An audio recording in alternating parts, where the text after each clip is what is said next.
Hi.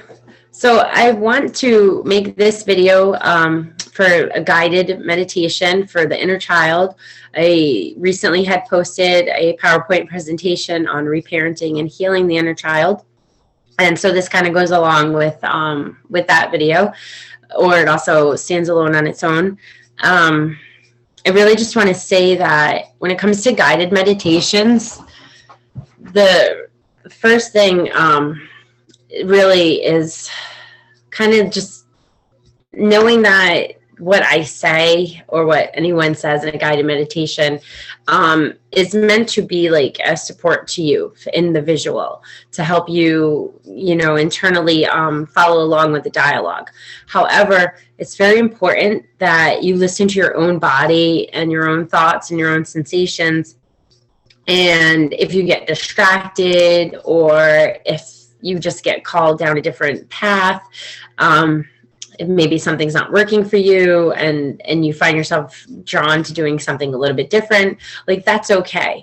And that's really encouraged. Always listen to your intuition. Always trust your intuition. Don't feel like you have to do exactly everything that is told in the guided meditation. It's really just a like a guidebook, right? A guide is to help you down that path, but veer off of it if you need to, and just follow your intuition. Okay, so with the meditating, try and get comfortable. Don't want to lay down possibly, because you don't want to fall asleep. I think that's a huge issue that a lot of people have, is they get too comfortable, and then next thing you know, like, oh, they're taking a power nap. So you want to like sit somewhere comfortably, or maybe lean back somehow. If you are in bed, maybe just prop pillows and kind of sit up. But take a minute and just get yourself comfortable. Make sure your environment is calm, and there's not any kind of chaos or anything around. You're going to want a few minutes to kind of work through this. And then when you're done, maybe for a few minutes for journaling, what you saw, your experience, what you felt, bodily sensations, visualizations that came and whatnot. So, and then when you are ready to begin, because you can always pause this and kind of go back to it once you got everything set up, and even pause it throughout if you need a minute. That's another thing about being a facilitator of guided meditations, is timing, right? You don't want to move too slow, and yet you don't want to move too fast. So you have to find this flow state to allow the other person to really be able to, I don't want to say get lost, but to be able to just go within and to be able to get the full experience of it. So if you need to pause it, then pause it.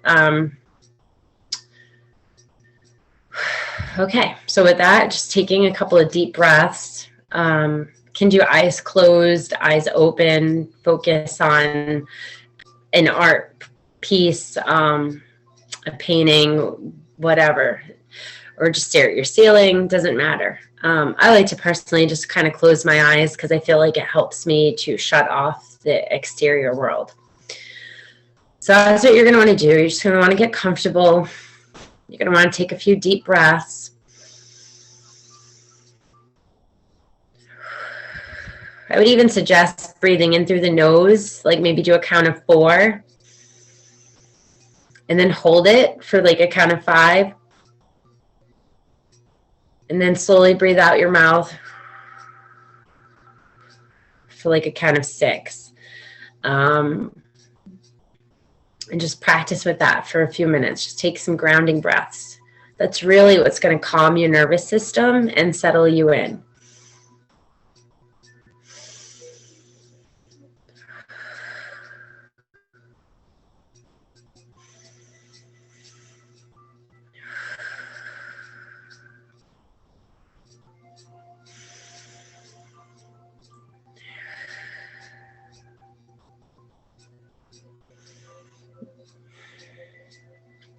So now just feel grounded in your body. Notice what you're sitting on, what you're leaning against, what you're laying on. Just notice how it supports you. If you have a chair and your feet are touching the floor, notice how your feet feel on the floor. Notice how the chair feels below you and supporting your back. You want a sense of safety. You want a sense of security, of groundedness. You want to know that you're in a safe space and you're okay.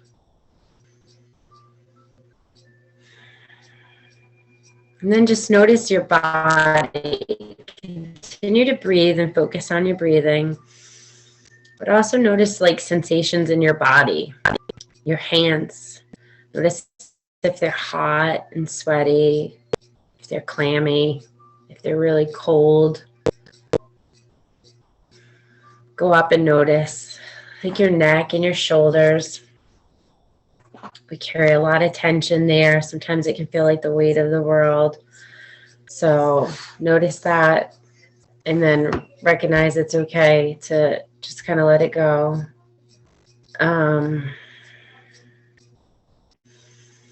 Notice your heart,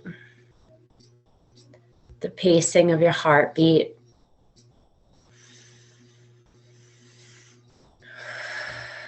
As you breathe in and out, just notice your heart. Feel it pumping. Maybe you can see what it looks like, has an image for you that comes up. And just take a moment to be with your heart and feel the love, feel the compassion. Feel it, and what it has to say to you and how it feels for you.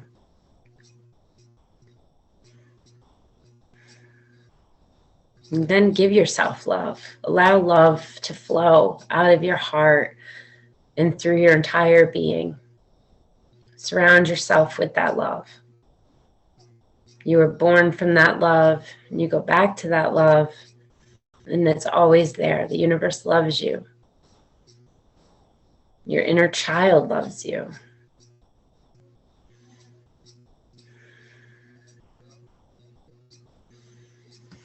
Then from there, make your way to like your stomach, your 3 lower chakras, the solar plexus, the sacral, and the root.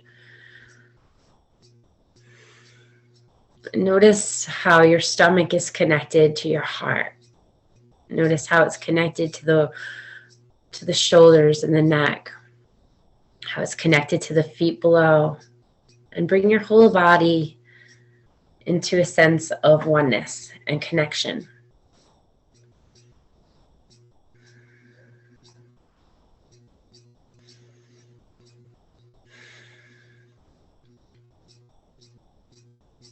Now that we've taken a moment to kind of ground ourselves, to bring love into our energy bodies,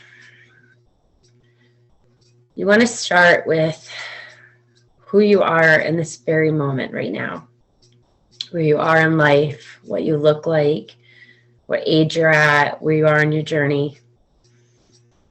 And just take a minute to kind of let that paint a picture for you. It could be visuals, it could be images and symbols, it can be sensations in the body, on the outside, on the inside.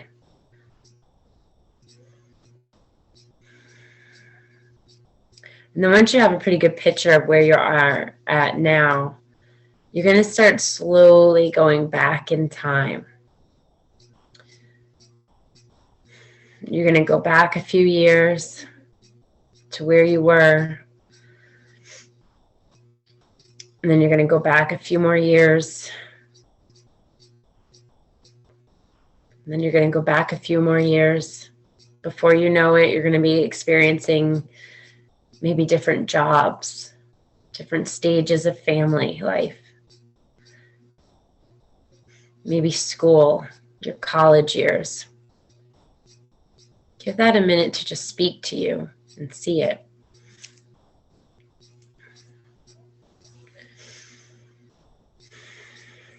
Again, continue to focus on your breathing.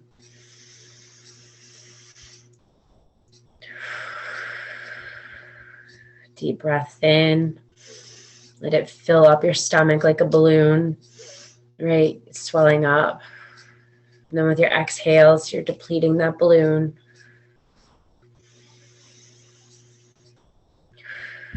And now you want to make your way back to high school when you're 18 and under your teen years. This is part of your inner child as well, the adolescence phase. Notice what comes up: family, activities, sporting events, parties, friendships, maybe challenging moments, conflicts, drama, uncertainty.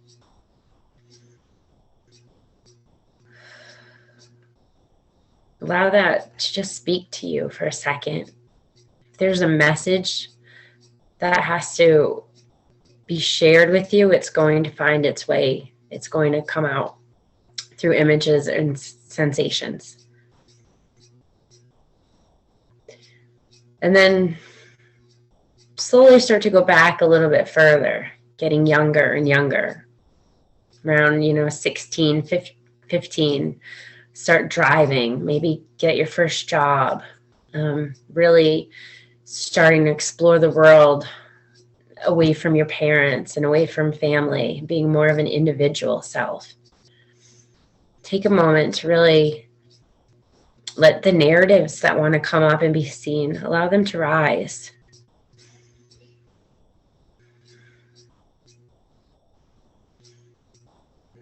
Notice the emotions that come with these images. Are you feeling joy and happiness? Are you feeling uncertainty and fear, excitement, curiosity?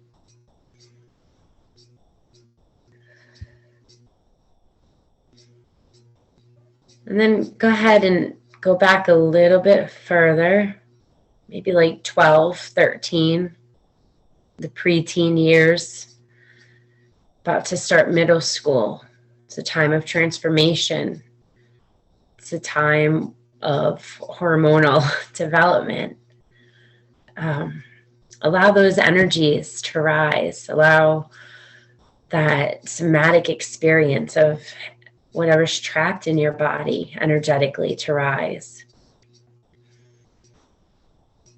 Notice your friendships, your allies.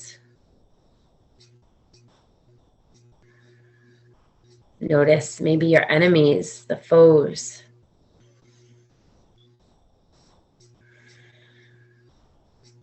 Notice where these relationships had meaning and importance, whether it was through camaraderie, like a comradeship, camaraderie, or maybe more turbulence.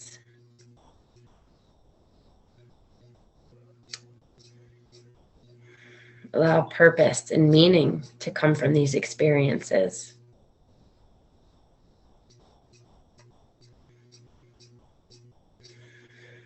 Again, just focus on your breath. Allow images and messages to just come up. You don't have to get stuck on them. You don't have to focus on them too much. Just let them come, let them go. You're just a witness. You're just observing what's coming and what's going. You're witnessing and observing what stories want your attention, what experiences have a message.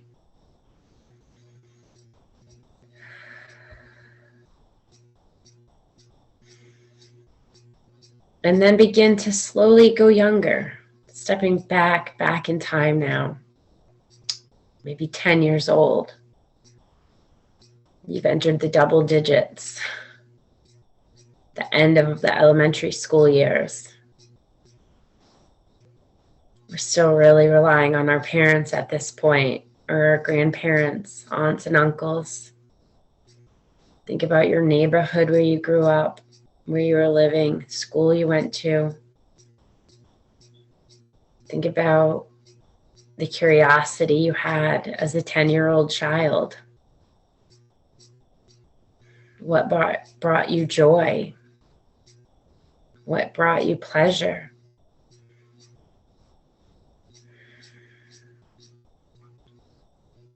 Notice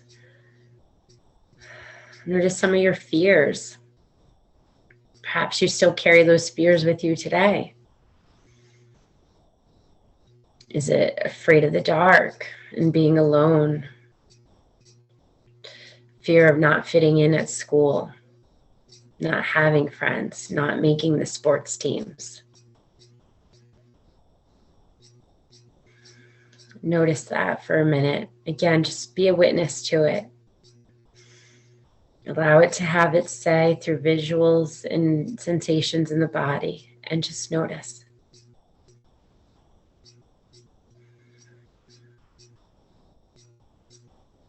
And now stepping back further, between the ages of 5 and 7, starting school for the very first time, kindergarten, preschool, getting into first grade.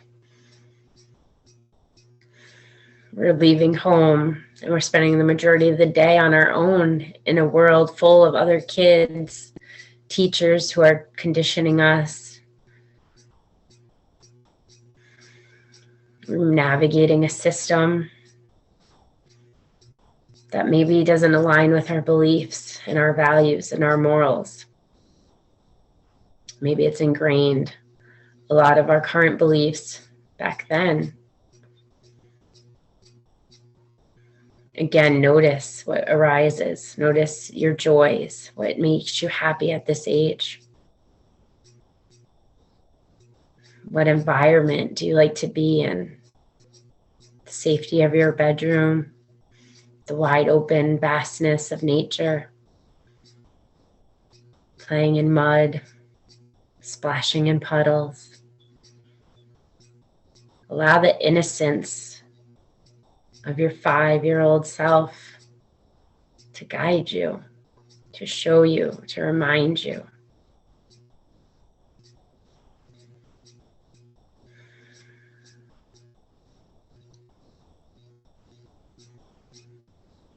And then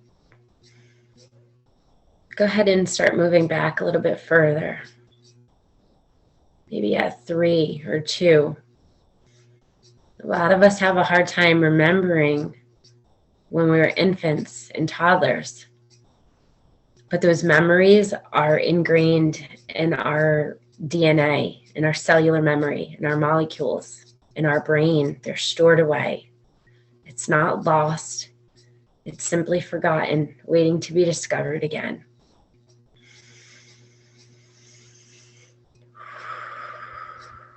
Focus on your breathing and just let the images come. Feel the sensations. And maybe if you can't remember and you can't see clearly, allow yourself to just imagine. Allow the imagination to just play. Picture what you would have looked like as a 1-year-old running around in a diaper, as a 3-year-old playing with blocks. And through that active imagination, you might find a real memory that pops out.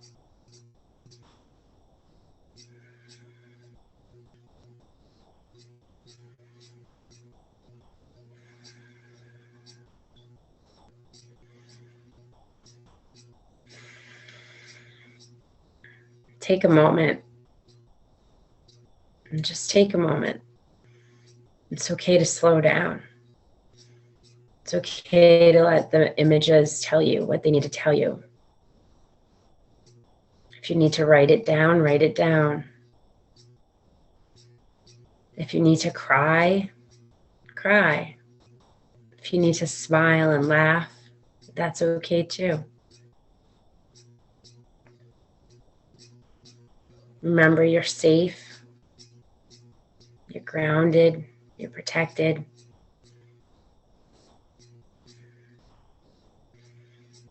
And from there, want you to kind of float for a minute through those stages of infancy and toddlerhood into childhood, into a puberty stage, into adolescence. And now the inner child in the moment that needs you is going to rise up and to call out to you. You may be 5 or 8 or 15. It doesn't matter. Just let them speak to you. Take a moment and just listen. They're calling you. Do you see them? Do you hear them? Notice how they're trying to get your attention. Notice the feelings that are in your body. Notice the feelings that are aligned with that inner child. Are they excited and happy? Are they joyful that you see them? Are they scared?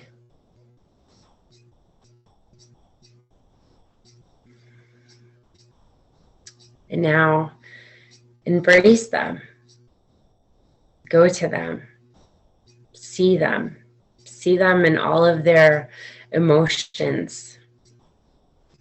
See them in all of their glory and their beauty and their innocence, their curiosity. And be open and be curious too. This is where you get to have your chance for dialogue now. This is a chance for inner peace and stillness. Keep focusing on your breath, feeling it ground you and protect you, and let the inner child speak. They have a message. Now that they have your attention, they have something they really want to tell you and share with you. It's your job to listen. Put away distractions. Sit down on the floor with them. Play in the grass with them. But just listen. Listen with your ears. Listen with your eyes. Listen with your heart. Listen with your body.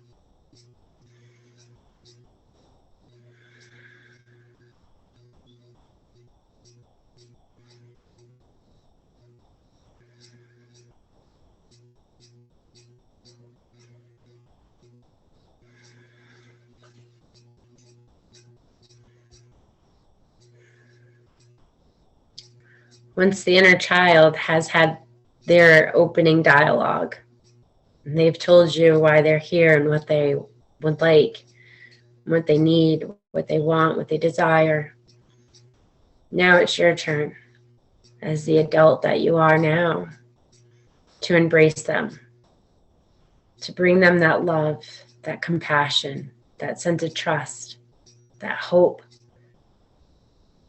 that healing, that kindness, that nurturing resiliency and understanding. Let them know what you really truly want them to know. This is your moment to tell them, to cry with them, to laugh with them, to sing in joyous song with them, to be in harmony with them. Maybe to make an oath with them.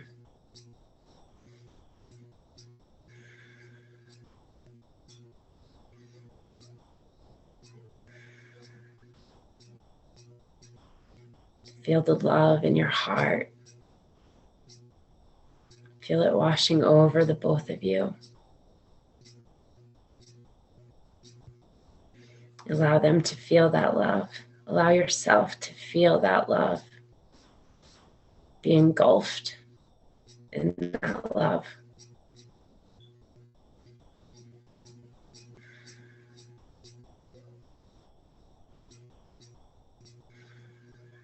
And then when the time is right, You hug and embrace that inner child. You hold them so tight in your arms. And you transfer that love to each other. It's a moment of giving and receiving, sense of security and safety, calmness, validation. It's a beautiful, intimate moment.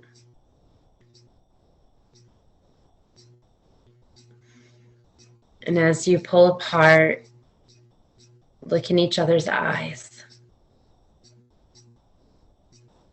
Look in each other's eyes and see the soul, see the spirit, see the fire and the passion, see the hope and the desire for life, for living.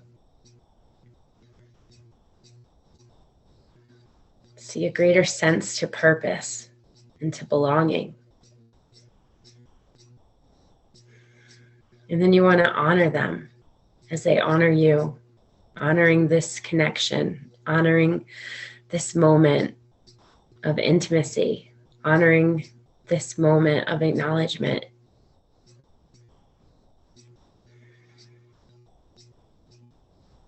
And as you honor them and they honor you,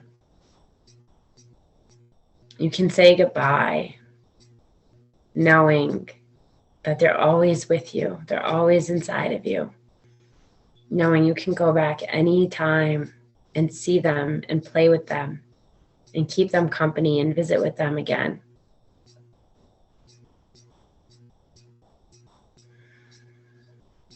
And so you hug, you embrace, you have your final goodbyes.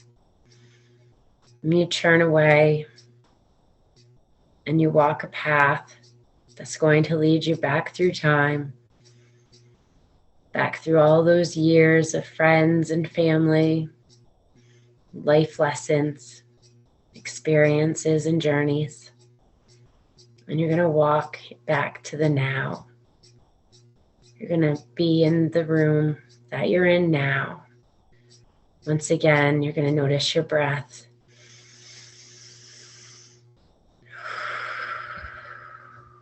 You're going to notice your body, your hands, your heartbeat.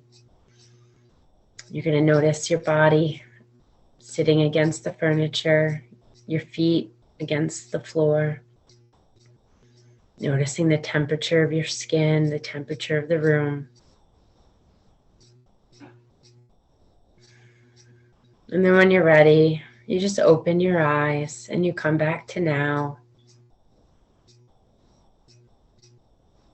And this is the important part, because this is where you get to sit with it. You get to write it down, you get to journal it, or maybe using an art technique, drawing, painting, dance, poetry, clay.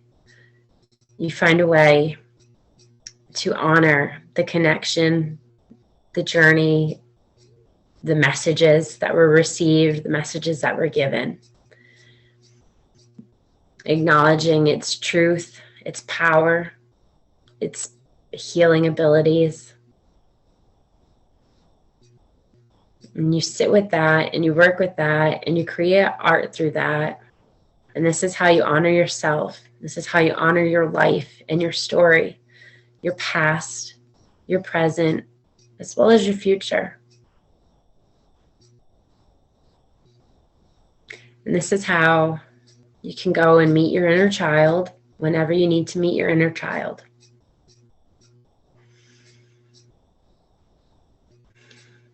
I will I'll probably do another one that is more inclined to working with actual healing, letting a tough kind of scenario, experience, memory come to the forefront of the mind, and working with ways on healing that.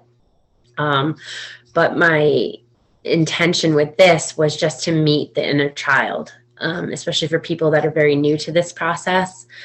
It's important to just kind of show up for them and be like, wow, I'm here and I see you.